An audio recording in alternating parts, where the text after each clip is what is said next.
So this here comes, well, did come in from the house through an aerial wire over there that I just disconnected today.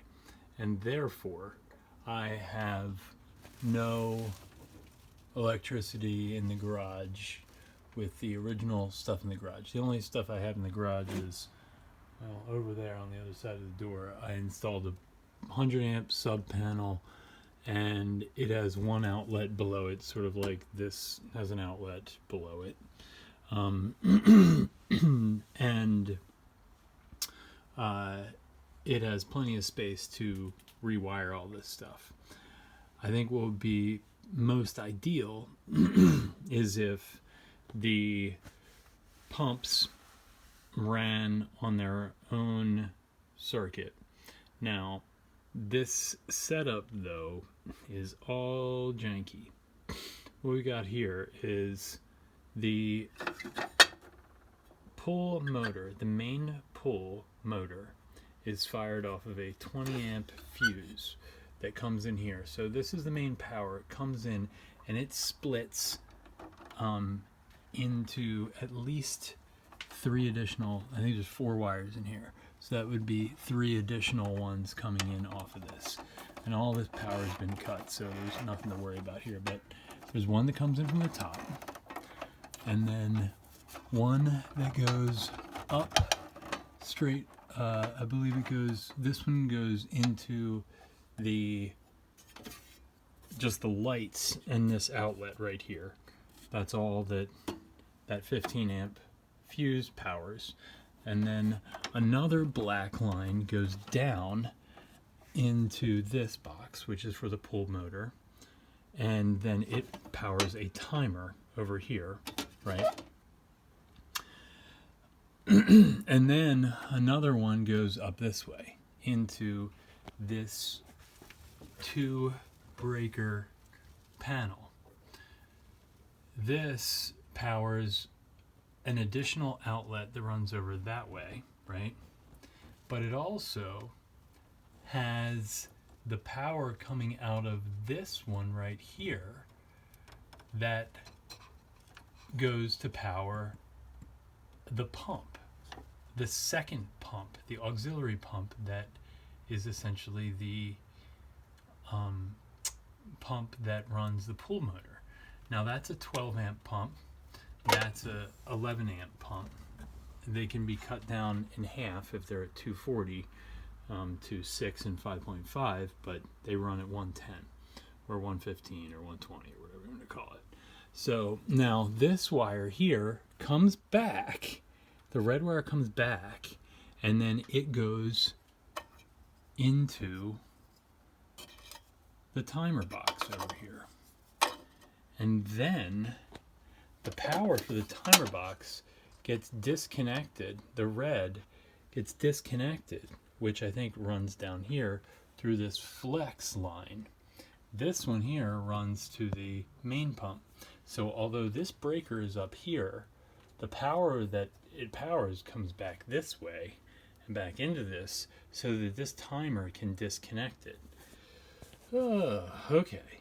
And then it's got its own timer over there. So that timer, if that's on and this one's off, the second pump doesn't run. So that's good. That's the way it's designed to run. So I want to maintain I guess that and this, and then I guess it's good to have some protection on the pump. I mean, I could probably swap that out for a 15 amp breaker.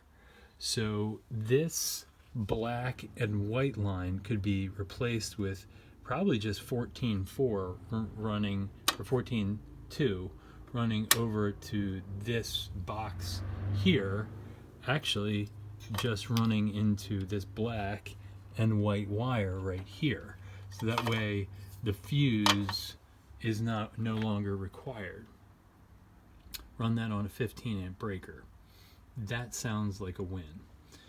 Then this breaker here, I guess would be ideal to, if I could, get rid of this box altogether So that's another, is that a, I'm having, it just says on. Let's see, what is it? Is that's a 20 amp breaker. So I guess these things are intentionally oversized with for the pool. And then what's this here? That's another 20 amp GFCI outlet.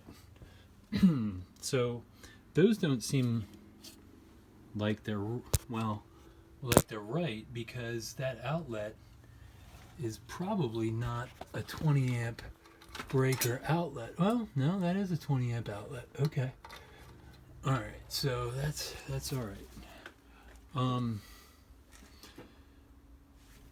But ideally, we'd have all of our outlets running on that 20 amp breaker, so everything's GFCI protected in the garage.